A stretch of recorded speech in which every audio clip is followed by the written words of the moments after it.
మనకి ఒకప్పుడు ఒక యువరాజుకి పట్టాభిషేకం చేయాలి, ఒక రాజ్యాన్ని అప్పగించాలి అంటే అతనికి ఒక 12 ఏళ్ళో, 14 ఏళ్ళో వచ్చే వరకు అతనికి యుద్ధంలో మెలకువలు, యుద్ధ విద్యలు అన్నీ నేర్పించి డైరెక్ట్‌గా రాజ్యాన్ని అప్పగించేసేవాళ్ళు. ఆ తర్వాత యువరాజు రాజుగా మారి యుద్ధాలకు వెళ్తూ ఉండేవాడు. విజయాలు, అపజయాలు కామన్‌గా ఉండేవి.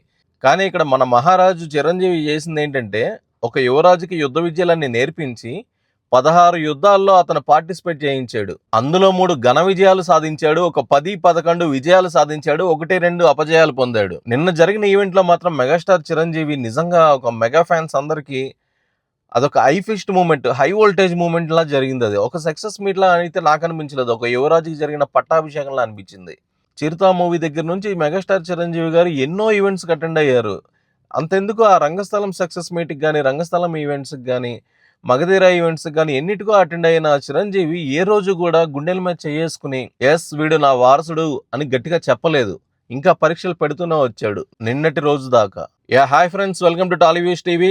చాలా ఇంపార్టెంట్ వీడియో, చాలా హై మూమెంట్స్ ఉన్నాయి, చాలా ఎమోషనల్ మూమెంట్స్ ఉన్నాయి. వీడియోని కంటిన్యూ చేసే ముందు ఒక చిన్న లైక్ బటన్ ప్రెస్ చేసి వీడియోని చివరి దాకా చూడండి. గూస్ బంప్స్ వచ్చే మూమెంట్స్ ఉన్నాయి, గూస్ బంప్స్ వచ్చే డైలాగ్స్ ఉన్నాయి. వీడియోని అస్సలు మిస్ అవ్వకండి ఎండింగ్ దాకా.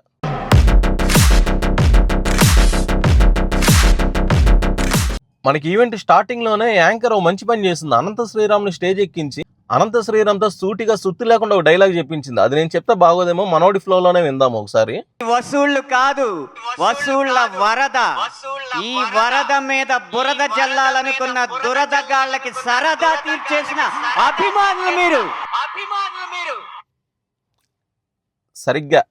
సరిగ్గా దిగింది కదా, సరిగ్గా దిగినట్టుంది. చాలా మందికి స్ట్రైట్ అవే గుచ్చుకున్నట్టుంది. ఎందుకంటే ఒక మంచి సినిమా, వీళ్ళు యాంటీ ఫ్యాన్స్ కానీ వాళ్ళు ఎంత పగబెట్టినా, వాళ్ళకి ఎన్ని క్లాషెస్ ఉన్నా కూడా, వాళ్ళకి ఎన్ని గొడవలు ఉన్నా కూడా, వాళ్ళు ఒక వినయ్ విజయరామ లాంటి సినిమానో, లేదంటే పోనీ ఒక ఆచార్య లాంటి సినిమానో, ఒక తుఫాన్ లాంటి సినిమానో వాళ్ళు ఇది చేశారంటే పోనీ అనుకోవచ్చు మనం.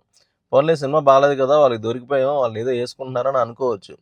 కానీ ఇంత మంచి సినిమాని ప్రేక్షకులకు దూరం చేసే ప్రయత్నం వాళ్ళకి, అదే ఆ మెచ్యూరిటీ లేదు, ఎడ్యుకేషన్ ఉండాలి, అందుకే చదువుకోవాలి.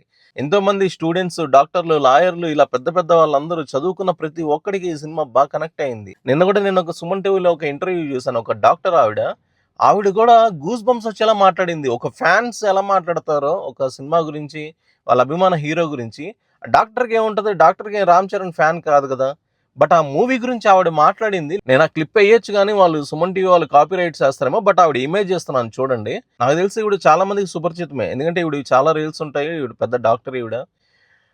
ఈవిడ వాళ్ళ అత్తగారిని తీసుకెళ్ళినప్పుడు కూడా వాళ్ళ అత్తగారు ఒక చిన్న మాట అందంట, జాహ్నవినే కొంచెం ఇబ్బందిగా చూపించారేమో అంటే, ఆవిడ ఇచ్చిన కౌంటర్ అదిరిపోయింది. నాకు అసలు మామూలుగా లేదు. ఊరుకోండి అత్తయ్య గారు, అప్పట్లో మీ మీ రోజుల్లో వచ్చిన సినిమాల్లో పెద్ద పెద్ద వాటర్ ఫాల్స్ కింద, పెద్ద పెద్ద సరస్సుల్లో స్నానాలు చేసేటప్పుడు ఆ వాటర్లో బట్టలన్నీ తడిచిపోయి మీరు చూపించిన దానికన్నా వాల్గారిటీ అయితే ఏం లేదు.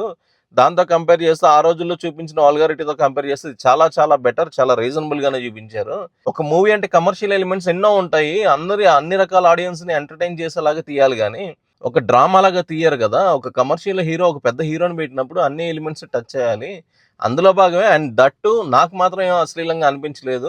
ఆవిడ ఎంబారసింగ్ గా కూడా నాకేం అనిపించలేదు. ఇంకా యాక్టింగ్ కూడా చాలా బాగా ఇంప్రూవ్ అయింది ఆ అమ్మాయిది. తెలుగులో మంచి క్యారెక్టర్ పడింది. ఈ మూవీ సోల్ ఏంటి, మనకి ఈ మూవీ ప్రజలకి ఎంత ఉపయోగం, స్టూడెంట్స్కి కానీ చిన్నపిల్లలకి కానీ ఎంత యూజ్ అవుతుంది అనేదే ఇంపార్టెంట్. అంతవరకు సినిమా చాలా బాగుంది. ఆ సినిమాలో చూడాల్సింది అదే, వేరేవి కాదు చూడాల్సింది అని చెప్పేసి ఆవిడ చాలా బాగా మాట్లాడింది. నిజంగా చాలా హ్యాపీ అనిపించింది నాకు.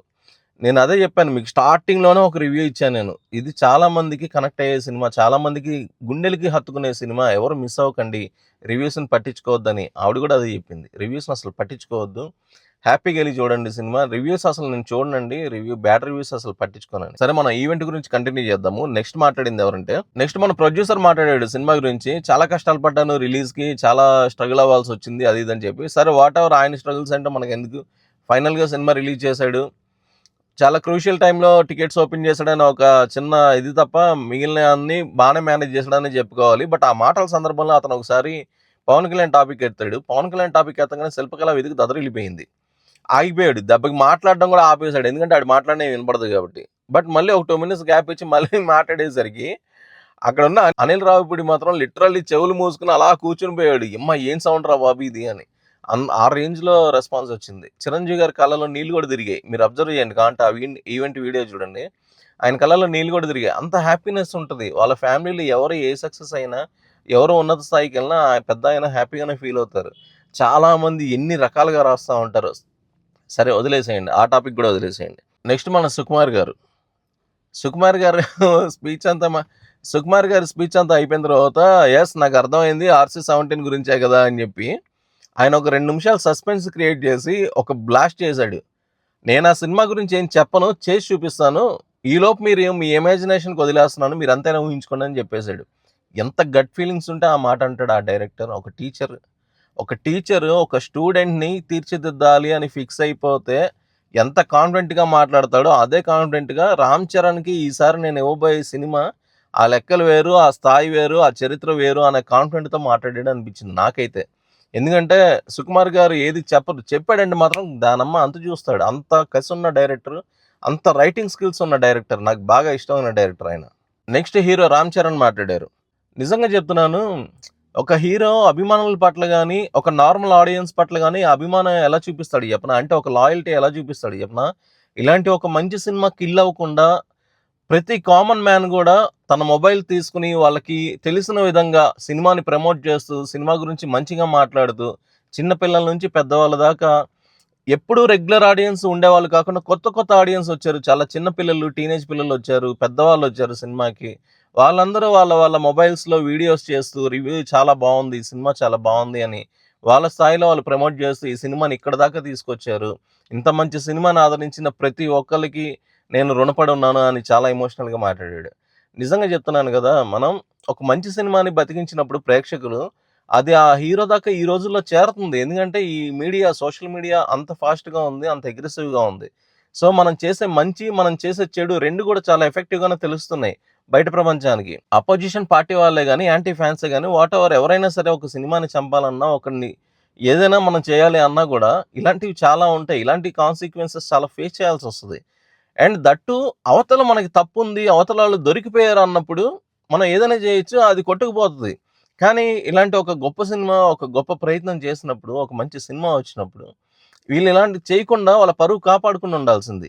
ఎంత డ్యూటీ అంటే వీళ్ళు చేసింది డే 1 నుంచి స్టార్ట్ చేస్తే డే 19th వరకు కూడా వాళ్ళు డ్యూటీ చేస్తూనే ఉన్నారు. నిన్న నైట్ కూడా వాళ్ళు ట్విట్టర్లో పెడతానే ఉన్నారు పోస్టులు. నాకు చిరాకు దొబ్బింది అసలు. ఎందుకంటే ఇంత మూర్ఖంగా నేనైతే ఎవరిని చూడలేదు, ఇంత దారుణంగా అసలు ఎవరిని చూడలేదు. నేనైతే చిరాకు దొబ్బేస్తుంది నాకు. ఫ్యాన్ వార్స్ అంటే రిలీజ్ అయిన 2-3 రోజులు ఏదో చేయాలి, సరదాగా ఏడిపించుకోవాలి, అది కూడా సినిమా రిజల్ట్ అటు ఇటుగా ఉన్నప్పుడు అది చల్తా. అంతేగాని ఇంత ఇదిగా ఇంతమంది చెప్తున్నారు, ఎంతోమంది అన్నోన్ పర్సన్స్ కూడా చెప్తున్నారు సినిమా చాలా బాగుందని. మీకు ఎందుకు అంత దొరదా? ఏదైనా పోయినప్పుడు మీరు ఆచార్య చేశారు, దానికి చేశారు, వదిలేశారు కదా, మిమ్మల్ని ఎవడేం చేయలేదు కదా. మరీ తెగేదాకా లాక్కోకూడదు కదా, మరీ అంత శత్రుత్వం పెంచేసుకుంటే దెబ్బ వరకు చూసుకోవాలి. అన్ని రోజులు ఒక్కడే ఉండవు కదా. నెక్స్ట్ మన బిగ్ బాస్ చిరంజీవి గారు మాట్లాడారు. బాంబేలో జరిగిన ఒక ఇంటర్వ్యూలో, ప్రధాని నరేంద్ర మోడీ గారి సమక్షంలో జరిగిన ఒక రిపబ్లిక్ ఛానల్లో జరిగిన ఇంటర్వ్యూలో రామ్ చరణ్ని న్యూ ఏజ్ మెగాస్టార్ అని సంబోధించారు ప్రధాని నరేంద్ర మోడీ సమక్షంలో. చాలా హ్యాపీగా అనిపించింది. New age megastar Ram Charan, నాకు చాలా హ్యాపీగా అనిపించింది. బహుశా ఆ రోజుల్లో మాకు ఇలాంటి అవకాశాలు లేవు కాబట్టి మాకు గుర్తింపు రావడానికి చాలా ఏళ్ళు పట్టింది. రామ్ చరణ్కి ఒక మంచి కమర్షియల్ మూవీస్తో పాటు ఒక మంచి మెసేజ్ ఓరియంటెడ్ మూవీస్, ఒక మంచి మీనింగ్ఫుల్ మూవీస్ ఎవరికైనా ఒక డెకేడ్కి ఒకటి పడుతుందేమో, బట్ రామ్ చరణ్కి ఎవ్రీ 3-4 ఇయర్స్కి ఒకటి పడింది. చాలా హ్యాపీగా అనిపించింది.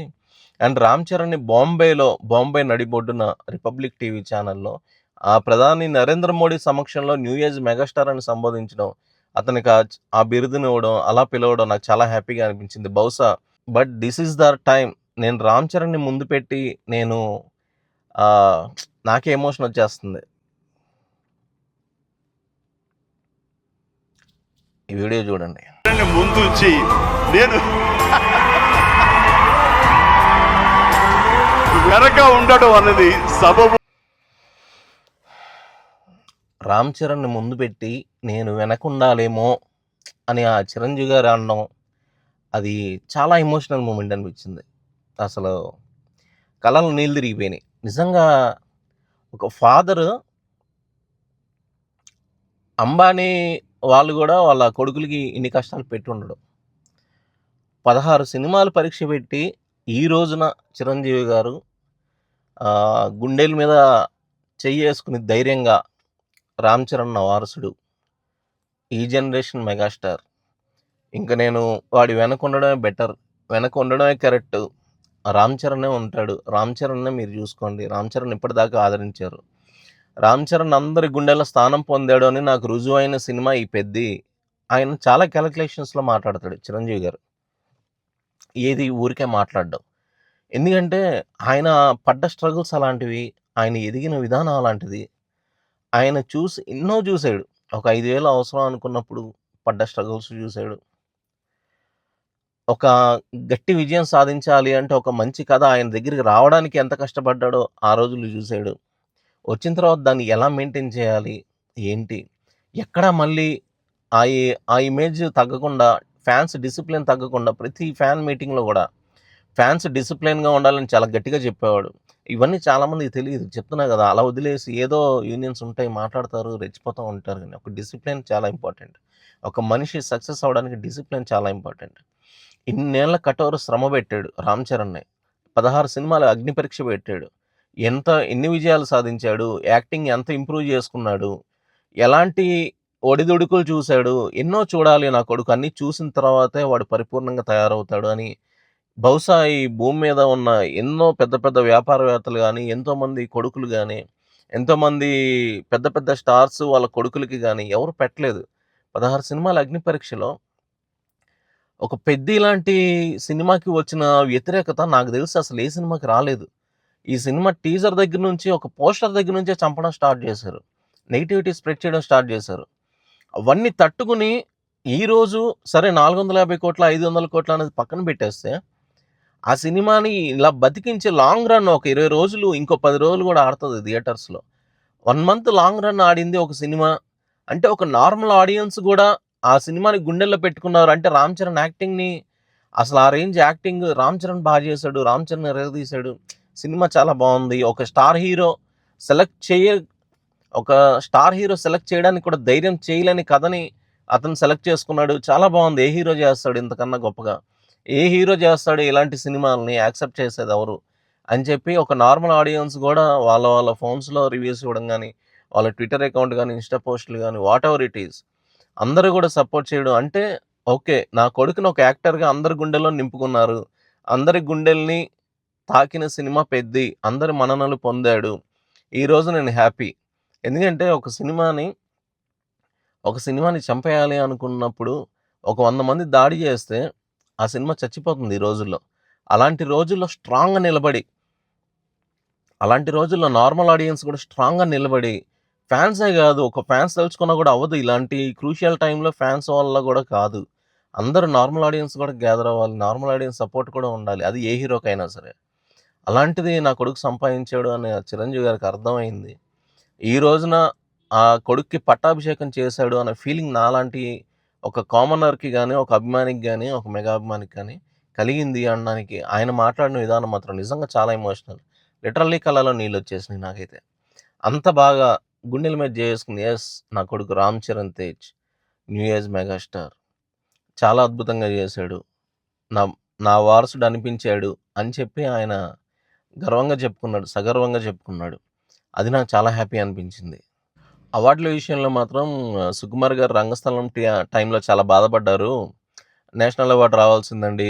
చేశాడు. ఒక మంచి సబ్జెక్టు అలా ఎలా రాకుండా ఇదైపోయింది అది ఇది అన్నప్పుడు, అవార్డులదేముంది, అవి వచ్చే దారులు వేరు, వాటి ఇది వేరు, ఆ పద్ధతులు వేరు. నిజంగా వచ్చేది ఉంటే ఏదో ఒక రోజు వస్తుంది. అవార్డుల గురించి కాదు, మన ఆత్మతృప్తి కావాలి, మన సంతృప్తి కావాలి. మనం ఎంతవరకు సక్సెస్ అయ్యాం అనేది మన సినిమా రిజల్ట్‌ని బట్టి, మన ఆడియన్స్ ఇచ్చే ఒపీనియన్స్‌ని బట్టి మనకు తెలిసిపోతుంది. అదే పెద్ద అవార్డ్స్. ఆడియన్స్ అప్లాజే పెద్ద అవార్డు మనకి అని చెప్పేసి సర్ది చెప్పాను. ఈరోజు కూడా నేను అదే చెప్తున్నాను. అవార్డులు వస్తాయి, పోతాయి. అదేం ఇది కాదు. ఆడియన్స్ గుండెల్లో మనం, ఒక ప్రేక్షకుల గుండెల్లో మనం స్థానం సంపాదించామా, వాళ్ళు మనకి మంచి అప్లాజ్ ఇచ్చారా, that is the main award. అదే మనకు కావాలి. అంతకన్నా మనకి ఏ అవార్డులు అవసరం లేదు అని చెప్పేసి చాలా ఇదయ్యారు. నిన్న ఈవెంట్ మొత్తంలో కూడా ఇవే హైలైట్స్, ఇవే చాలా ఎమోషనల్ మూమెంట్స్. నిజంగా చెప్పాలి అంటే, అండ్ ఇంకోటి అన్నారు నాకు, మరి ఇప్పటికి మీరెందుకు చేస్తున్నారు? ఓకే, చిరంజీవిని ఓకే, రామ్ చరణ్ ఇంక ఇదైపోయినప్పుడు మీరెందుకు చేయడం అంటారా? లేదు, నేను చేయాలి. పని చేస్తూనే ఉండాలి. పని చేస్తూనే మనం మన జీవితాన్ని ముగించాలి గానీ, ఎప్పుడూ మనం ఖాళీగా ఉండకూడదు. ఎంత ఇన్స్పిరేషన్ అండి నిజంగా. నిజంగా ఎంత ఇన్స్పిరేషన్. ఆ హీరోలు, ఆ జనరేషన్ హీరోలు ఈ ఈ జనరేషన్‌లో ఉన్న హీరోలకి చాలా ఇన్స్పిరేషన్. అది అర్థం చేసుకోరు అసల. అది అర్థం చేసుకుంటే మీరు కూడా మంచి మంచి స్టార్స్‌గా ఎదుగుతారు. చాలామంది న్యూ కమర్స్ ఉన్నారు. చాలామంది యాక్టర్స్ ఉన్నారు. Young generation actors. బ్యాక్‌గ్రౌండే అవసరం లేదు. నానిని తీసుకోండి, రవితేజని తీసుకోండి. ఎంతమంది ఎదిగారు? వాళ్ళేమన్నా ఒళ్ళొంచి కష్టపడకుండా ఎదిగిపోయారా? ఇంత రేయనక పగలనక ఎన్నెన్ని సినిమాలు కమిట్ అయ్యి, ఎన్నెన్ని సినిమాలు అందించారు వాళ్ళు. పెద్ద పెద్ద స్టార్‌లయి పెద్ద పెద్ద ఇదే అయిపోయిన తర్వాత కదా వాళ్ళు కొంచెం స్లో అవుతున్నారు. ఓకే. మంచి కథలు దొరక్క కొంచెం స్లో అవుతున్నారు. మేకింగ్, టైమ్ టేకింగ్ ఇవన్నీ ఎక్కువైపోయి స్లో అవుతున్నారు గానీ, లేదంటే వాళ్ళెంత కష్టపడ్డారు? ఎన్నెన్ని సినిమాలు చేశారు? ఎంతమందిని అలరించారు? ఎంతమందిని అలరించారు వాళ్ళు? ఇదే చెప్తున్నాను గదా! ఒక స్టార్ హీరో కొడుకు అని గాదు. ఎవరికైనా సరే కష్టపడాలి. కష్టపడితేనే ఒక మంచి రిజల్ట్ ఒస్తది. కష్టపడితేనే నువ్వు అనుకున్నది అచీవ్ జేస్తావు. ఒక స్థాయికి ఎదుగుతావు అనేది చాలా క్లియర్‌గా, క్లుప్తంగా తన కొడుకుని ముందు పెట్టి చిరంజీవి గారు అందరికీ ఇచ్చిన మెసేజ్ ఇది. అందరి కొడుకులకి ఇది వర్తిస్తది. అది అర్థం చేసుకుంటారని ఆశిస్తూ, వీడియో నచ్చితే మాత్రం మీ ఒపీనియన్‌ని కామెంట్ రూపంలో తెలియజేయండి. వీడియోకి వీలైతే హైప్ బటన్ ఇచ్చి ఒక 10 మందికి చేరేలా చేయండి. 10 మందికి పాజిటివిటీ స్ప్రెడ్ చేయండి. ఛానెల్‌ని సబ్స్క్రైబ్ చేయడం మర్చిపోకండి. Thank you. జై హింద్.